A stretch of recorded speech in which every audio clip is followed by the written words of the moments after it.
Welcome back to Mock the Mock, where I take a look at someone else's mock draft, and I'm mocking it. We got Marcus Whitman himself, baby! The franchise guy. He has a new mock draft. It was very interesting. I went ahead and watched the video, but we're going to go over together. What's crack-a-lackin'? It's your boy, Broshmo. Just in case you did not know so, go ahead, become a bro and subscribe. Leave that thumbs up if you appreciate, if you like, if you enjoy, if this video stirs up some sort of feeling in you. Throw a thumbs up and let me know what you think in the comment section below. But yeah, let's go ahead, get into it real quick. Sponsor for the day, Team Jersey Pro, custom made jerseys, baby.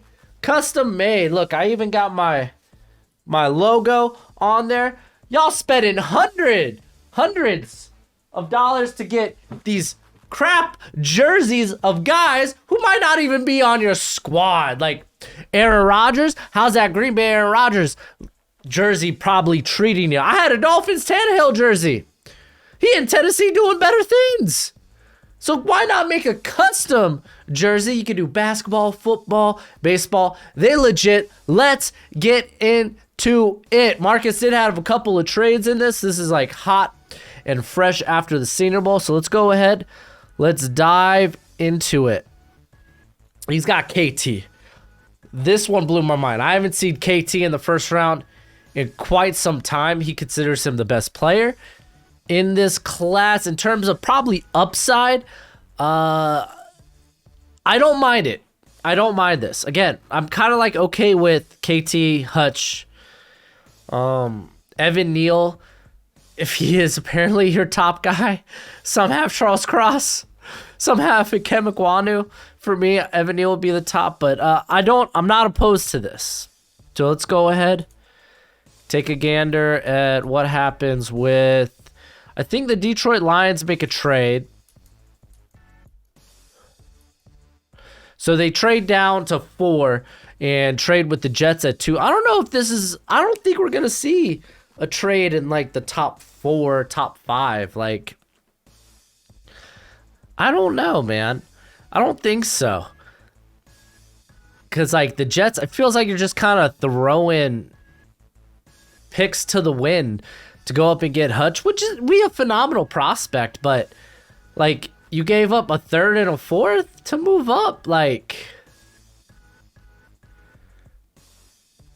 I mean, I guess that's not bad value if you're really in love with Hutchinson, but like, I think Kyle Hamilton, I think Derek Stingley, I think Evan Neal, I think even Ikem or Charles Cross, like, I think those guys are all fine at 4. Like, what are you really trading up here for, you know? So I think Detroit's going to have a tough time trading out of that pick. But I see why he did it.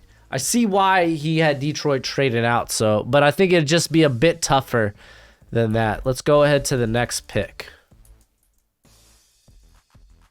He's got Evan Neal going to the Texans.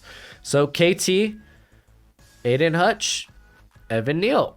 Those are, for a lot of people, the top 3 prospects in this class. The Texans, they just choose to take the best player on their board, assuming that it'd be Evan Neal. The dude's going to test out great. If you haven't seen those those box jump lunges, then go on Twitter and look it up, because it's impressive for a man his size to do that. But yeah, no, like Laramie Tunsil, he was a trade candidate at the trade deadline. Even if they do retain him, it seems like they like Howard at guard, despite him putting in some solid games at left tackle. So maybe they get Neal to be right tackle. I don't know, man. I don't know.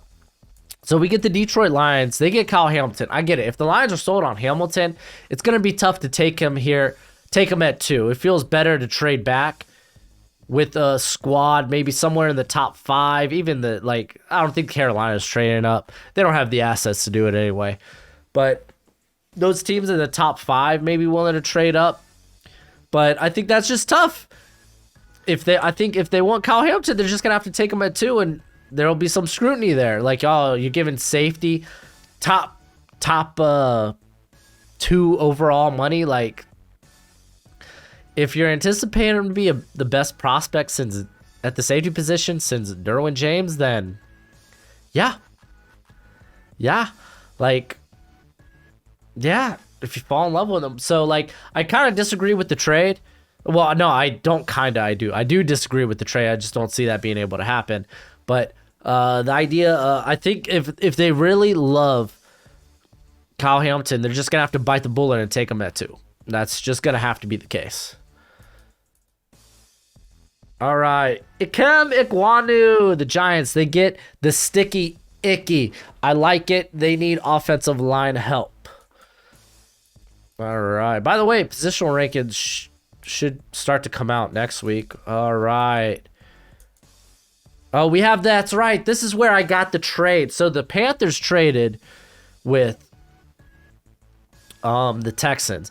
Because get this, the Panthers, I think you're going to have a hard time shopping that 6 overall pick to get trade capital because no one really wants to trade up unless prospects are falling. Like, that's the only thing that's got, they're not be able to pitch this 6 overall pick unless there was like a legit faller, maybe like a KT or such. No one's going to want to trade up for that pick. Likewise, no one wants to trade for Deshaun Watson until all that's settled.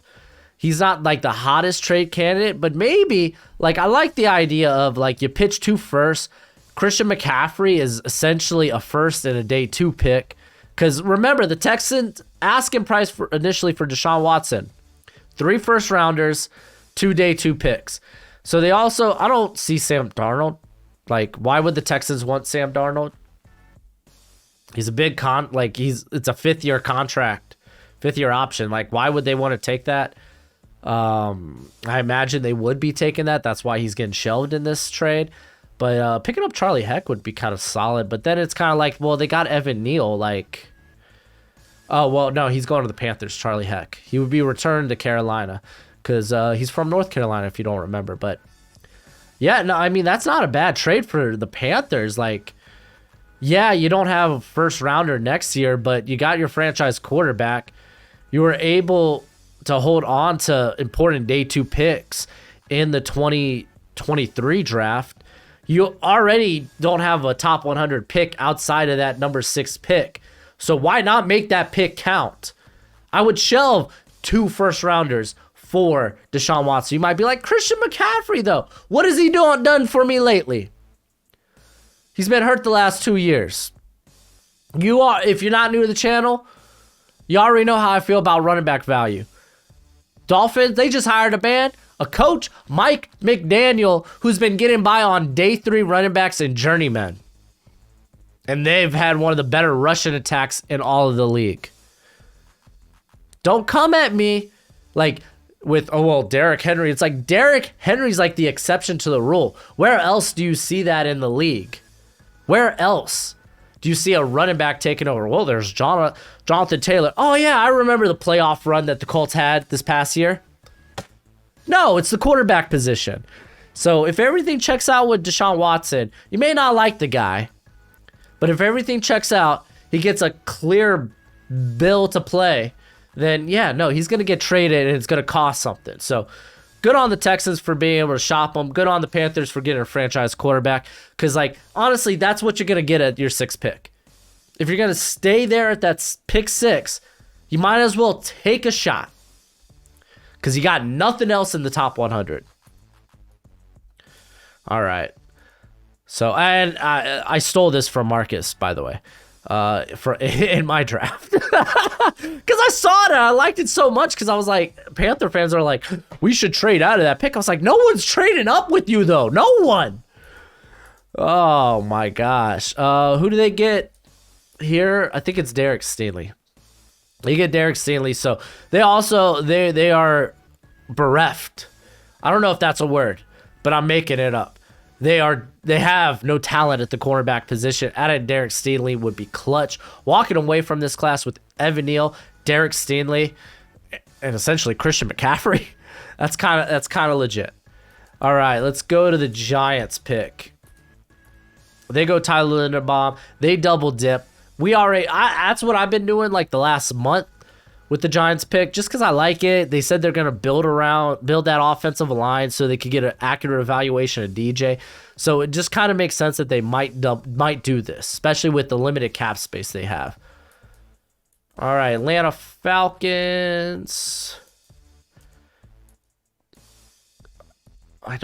Okay, I was saying this was sauce. I was thinking it was sauce. So it's making more sense that they might value corner at this position than edge because they're far from just getting a rookie edge rusher and then suddenly they have pass rush.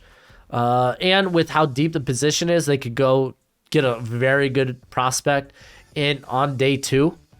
So getting Ahmad Gardner to pair up with AJ Terrell and that Dean Pease defense, I think is clutch. So I like this. I like what Marcus is doing. The KT one, I was like, ooh, that's interesting.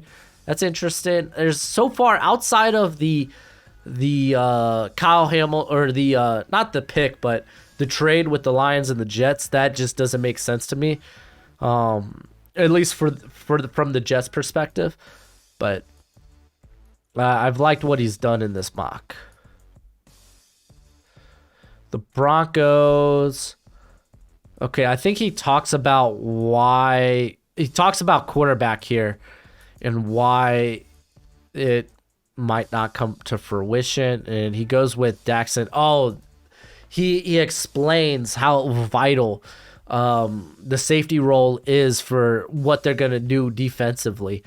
And yeah, this is probably the first pick that I'm like, all right, this is out of left field. If anything, you could trade back up into the first round, probably get Daxon Hill. He's probably a lot higher on Daxon Hill than I am. Not to say I'm not high on Daxon Hill. It's just I don't see him as a top 20 guy in this class. But yeah, how vital the position is. It's just like this pick has to be used for quarterback in some manner, whether it's in a trade or you're taking the top quarterback off the board. It's one or the other, in my opinion. So, I don't like the value. I get it. Marcus is high on the cat. I like Daxon Hill too, but at 9, it's just a bit rich for me. All right. So this was probably because like I'm not butthurt about the trade or anything with the Detroit Lions and the Jets. I just don't see that happening. This was the first pick that I was like, I see why you explained yourself. Which, hey, I've been there too. Every mock I create, it's like, oh, I'm gonna have to put in a little work to explain this. All right. As you can see, he took his sweet time explaining this. This is Andrew Booth. Interesting, right? So they got their pass rusher. I still feel like with Charles Cross here, who would be a wonderful fit, I think, schematically to LaFleur's offense, the blocking scheme and whatnot. Going with Booth, who's probably going to be a lot higher on guys' boards, just because of a recency bias. Oh, look at the last 4 games. Oh, look at how he performed in the combine. He could probably go a lot higher than people having him in the 20s, which, hey, me too. I'm there too. I've been putting him in the 20s as well. So, I don't know. I think we could meet in the middle here. Probably like have him be like in that like 15 to 20 range. This feels a bit high for him, but if it's rumored to be true, like some people have him as their cornerback 1, cornerback 2, so he could realistically go this high. And then I think he has the Washington Commandos. That would have been a better name, Commando. Everybody, get your comrags waving in the air. Golly, dude, I went in on that comrade joke just the other day too. So he has a trade. He says Washington leverages this pick to get a team that's really high on Malik Willis. Because let's be honest, a large majority of the draft community came away from the Senior Bowl loving Malik Willis. The Steelers probably especially. So they trade up, giving away 2 third-rounders, swapping first. The Steelers get a 5th. I think this might be not exactly similar to what the Steelers did when they traded up for Devin Bush. I think it was just they gave up a third, or they gave up a third, swapped it for a fifth. Not positive. I'd have to go back and look, but them trading up for Malik Willis, getting their quarterback of the future.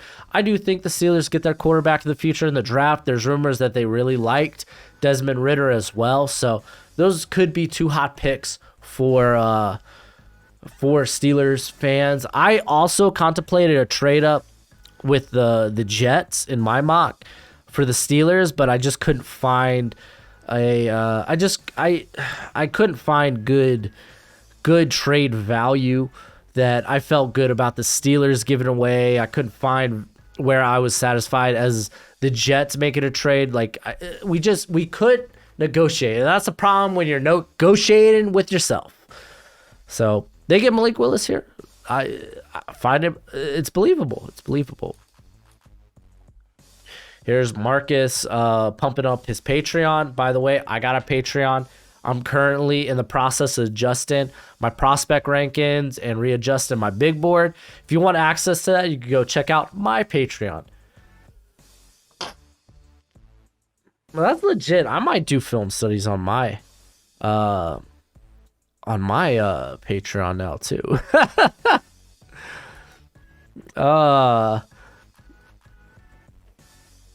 Because it's like I can't show highlights or anything. People are like, why don't you show highlights or film? It's like, I'm not trying to get demonetized and hit with copyright strikes. George Karlaftis goes here. I like corner here just because they have one of the worst cornerback rooms in football. But pass rush could be a thing. Could be an issue if they end up pitching Hunter. Even if Hunter is still a Viking next year, then, I mean, doesn't look like Everson Griffin will be back playing for the Vikings. There's also, like, I don't think DJ Wonham, he's a good rotation player in my opinion. I don't think he's much of a starter. Who's the other cat? I'm not high on Patrick Jones. So George Karlaftis here would be good value. Let's see what receiver Marcus has the Browns taking. Garrett Wilson, chalk it in. Everyone's saying it. You're probably hearing it anyway. Do I need to explain this? I don't think I do. Baltimore Ravens. This was another one that I've been actually like discussing with people in my comment section, and I kind of agree. Like just the connections from the DC, the defensive coordinator, former Michigan DC, to Ajabo playing with Owe back in high school. Like just drawing so many parallels that I think this pick realistically could happen. Ajabo, he has that upside from length and explosive, like, and just his pure explosiveness. Like, yeah, he's a bit raw. Just really seeing time in week 6 becoming a starter. So the sample size is a bit small, but you do see the tools. So I do like this pick. You know me, man. I like finding dots that I can connect. All right. Like I tried to do that last year. I thought the Jags were gonna take. I thought they were gonna take since they took Trevor Lawrence. I thought they were gonna take is it Jackson Carman? But it ended up the Bengals, and I was also drawing the connection between the Bengals and Walker Little because of Coach Paul Alexander. Is that who it was? Paul Alexander, I believe. He's like the O-line whisperer. He works with a lot of these offensive tackles or offensive linemen in general going into the draft. And it ended up going vice versa. Look, Gojo making an appearance in the video. But, yeah. What was I talking about? I was talking about just drawing dots that end up not connected. Treylon Burks be a wonderful pick here for the Eagles. I could definitely see them jumping on that. It gives them a big body target who can attack vertically. That would significantly help out Jalen Hurts. Who do they go with pick 2? Nakobe Dean, linebacker. They have among the worst linebacking core, in my opinion, in all of football. Really, they just have TJ Edwards. So pairing TJ Edwards up with Nakobe Dean would be lit. Let's go to the Chargers. Is this Jordan Davis? I can't remember. Yeah, it's Jordan Davis. This is another one everyone's chalking up. Hey, Chargers, your run D sucks. Jordan Davis, elite run stuffer with a little sprinkle of a pass rushing upside. So this is one a lot of people are chalking in. So can't hate. All right. So he goes in depth. I think this is quarterback. No, it's Charles Cross. He talks about Terran Armstead being a free agent, how they're not going to be able to retain a lot of their free agents like Marcus Williams. So grabbing some protection, Charles Cross is kind of a great deal at this point. A guy that I think is a top 10 talent. Going here at 18 makes a ton of sense. So he comes in and essentially is the Terran Armstead replacement. So that's what it was. This is Carson Strong. That's right. Marcus is in love with Carson Strong. He goes a little more in detail with the knee injury that might not be necessarily as detriment as what a lot of people think. It really depends if the cadaver cells accept, if Strong's body accepts those cells, but there's a lot of success with that type of stuff. But still, after the Senior Bowl, it just, to me, he didn't look that impressive. Like him and Kenny Pickett, they looked less impressive than Desmond Ridder. You know, Desmond Ridder already has the mobility on those guys. So when it came to throwing the football, it was just like, and I know typically you're pulling from what you've seen already.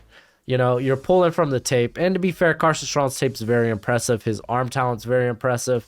But here was, you came in, you're facing the best of college football has to offer, and you didn't look good. I don't think that's a good look. So, especially, am I willing to take, Gojo, Gojo's a Chiefs fan, by the way, and he's sitting here trying to make, typically he comes here for the Chiefs pick, but here he is now.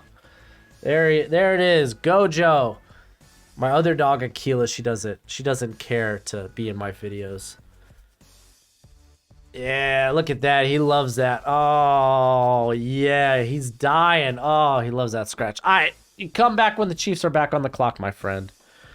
All right, so you gotta ask yourself, do you believe Carson Strong is better than what you have in Jalen Hurts? And I think that answer is a lot closer than I'd be willing to accept to take a quarterback here. I'd be like, you know what? I'd rather trade this pick for something in 2023. Here at 19, you're going to expect a bit more value, or at least when it comes to a trade. So, I don't know. Trade's going to be kind of wonky. But I am not led to believe Carson Strong's better than what I have in Jalen Hurts. I'd rather just go another year with Hurts. Maybe address the defense here. So, it's just a difference of opinion. All right. And then he shows off some of Carson Strong. All right. Still talking Carson Strong. Okay, this is Washington's pick. Let's see what they get here. Sam Howell. Where my Howell truthers at? Can I get a little ho-ho, a little hey-hey, a little how-how? Listen, man, I think Howell's ready to play. Marcus has some serious concerns with Sam Howell, but I have Sam Howell as a top 20 prospect. I thought he was one of the more consistent quarterbacks throughout the week from a throw-to-throw basis. And for the most part, I thought he looked good in the game. I thought his wheels were a lot better than I anticipated. I think he's going to have a hard time really not necessarily extending plays with his feet, but legitimately being a rusher with his feet. And you didn't really see that in the game. But I like Sam Howell. I like this pick. You're able to trade down gain 2 rounders in the process. So I like it. All right. All right. Hopefully I don't get flagged for that. We got Drake London here at 21. I think he'd be a great weapon for mac and cheese. Speaking of which, I'm going to have some buffalo mac and cheese a little later on after this video. But no, I like this pick. This is a good pick. He could fall depending on how the ankle injury checks out. Chris Olave going to the Raiders. Olave kind of the forgotten receiver in this class. We forget how good he is, which is like kind of rough because I'm always having like, I remember early on having to defend why I'm like low on Chris Olave. Not even low where it's like, oh yeah, he's like my 3rd or 4th receiver in this class. And now it's like no one's really talking about Chris Olave. But legit burners, complete route runner. I bring this up all the time that since 2019, he has 87%, I think, of his routes. He had a more of separation on those routes. So it's like, and that's head and shoulders above everybody. So like this guy separates. So I think it'd be a good pick for Josh McDaniels. Oh, dude, I really got to blow my nose. Trent McDuffie going to the Cardinals. I'm curious how the scheme fit will go, but Trent McDuffie's a better athlete than I give him credit for, especially in terms of his long speed. He has a track history in high school. I think teams will be worried about, I think he'll fall because of his size. There'll be questions about his length. You might be like, well, you dropped Roger McCreary off your first round, like as a first rounder because of his arm length. Well, we don't know Trent McDuffie's arm length yet. He has it. Like we know with Roger McCreary, he's got 29-inch arms. We don't know that with Trent McDuffie yet. So, but hey, dude, apparently maybe they like Washington corners. So maybe they go Trent McDuffie. Maybe this is Kyler Gordon. Kyler Gordon's got the size and the length. I think he's a sneaky first rounder. Dallas Cowboys, I don't know why I said it that way, but Dallas Cowboys, they go Devontae Wyatt. So they get a guy who's good against the run, which the Cowboys had one of the worst run defenses in football. On top of that, we know Wyatt as a pass rusher is phenomenal. This guy looked so good on the one-on-ones. We didn't really see that a lot at Georgia as they're more of a run-contained first type of defense, but when he was allowed to just go after it, as a pass rusher in the one-on-ones, he just dominated. So, yeah, no, I don't mind this pick. I think Wyatt is like Perion Winfrey kind of like shadowed everybody at the Senior Bowl, but we forget how good Wyatt was. I think he actually had the highest win percentage when it was all said and done among the interior linemen. All right. And then Jahan Dotson, Cole Beasley, he's getting old. Emmanuel Sanders is old. So, yeah, grabbing more talent for more firepower around Josh Allen makes sense. I also think Zion Johnson makes a ton of sense because we saw, like, what pressure did to Josh Allen. Like, he was seeing that interior pressure. We saw it in the, go to the Jacksonville game, dude. When Josh Allen is pressured, that is literally, like, the worst-case scenario, where they ended up losing to a team they had no right to lose to. But Jahan Dotson, also kind of a forgotten receiver in this class, unfortunately, decided to opt out of the Senior Bowl, and probably would have been the best-looking receiver there, honestly. But he's a playmaker. Guy can win from the inside and the out. Keep in mind, man, Stephon Diggs is also a guy that could kick inside. So having that like versatility where it's like, oh, you don't know where our top weapon is, and just having a variety of different weapons that just can be elite. So it's like, yeah, dude, if you got Dotson higher than Zion Johnson, go for it.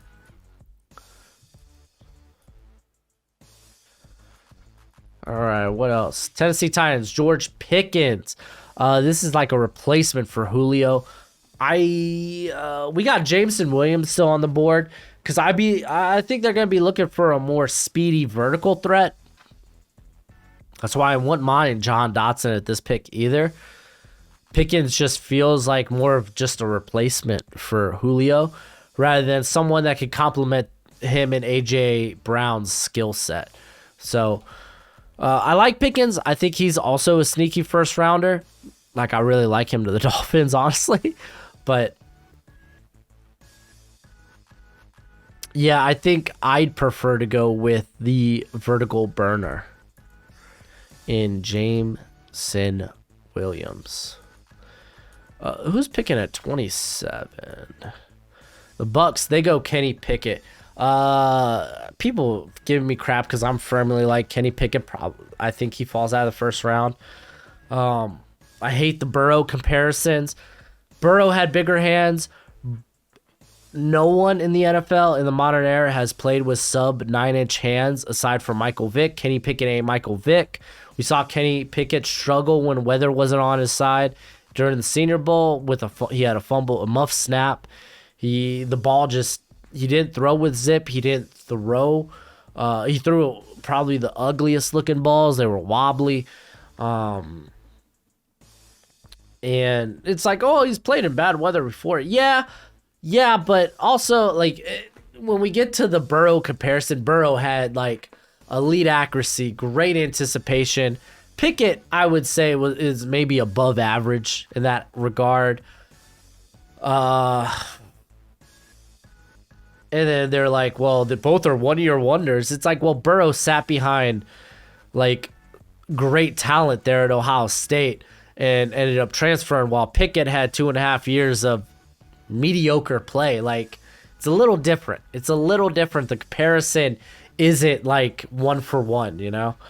But is Tampa Bay, are they in the position to take quarterback with Brady gone now? That's an interesting question to be had.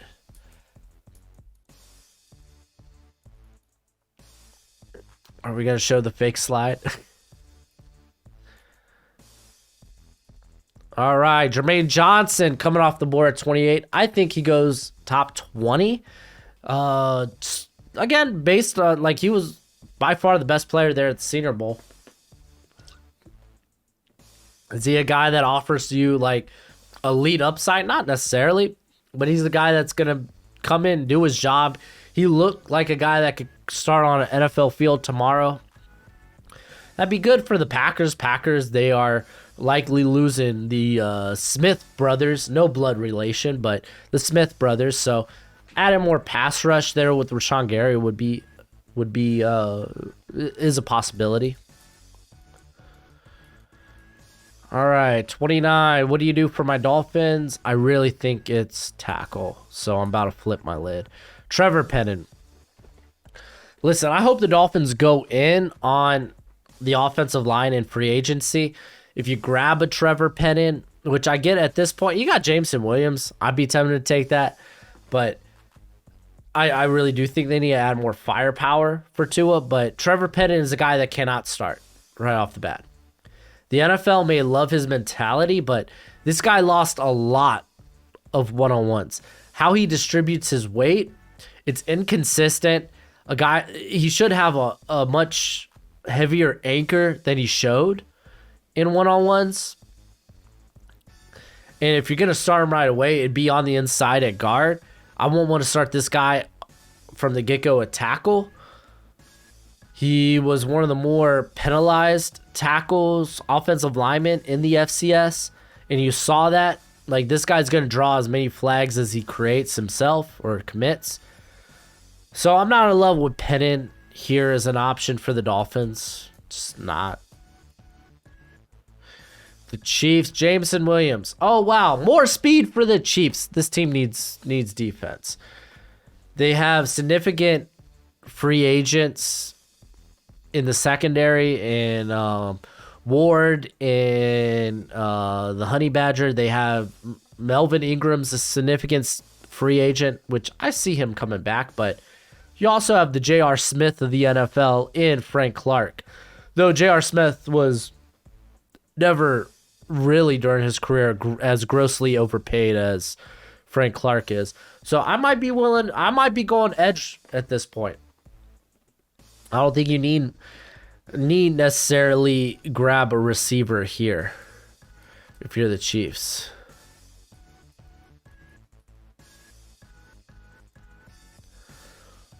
Let's see. Oh, this is Zion Johnson. Good luck, Bengals fans. I don't think Zion Johnson makes it here. If he does, congrats. Great pick. But I just don't see him making it here. I just don't. And then the Detroit Lions. Devin Lloyd. Wow, falls. Listen, good players fall in the draft. It happens every year. I always have to explain this. You might be like, I don't see Lloyd falling this far. Me either, but you never know. It could happen. It'd be great to pair him up with is it Derek Barnes, who came from Purdue? I think it is. So like that would be a very deadly pairing. I think Derek Barnes is a plus pass rusher as a linebacker, and Devin Lloyd, he kind of offers that same. Both have crazy length, but this would be a good pickup, man, along with, well, I guess they got Kyle Hamilton, so that'd be a good first round if you're the Lions, man. That'd be a good, and you trade back and got more picks. This would be a great first round for the Lions. So, overall, I didn't agree with everything, but I really like Marcus's content. I respect his perspective and his opinion as an evaluator. While I didn't really see eye to eye on some of the trades, if anything, but overall, I liked this mock draft. This was a good mock draft. But let me know what you think in the comment section below. That's it for the video. Go ahead, do that YouTube thing as always. Until next time, you be easy, my friends. Later.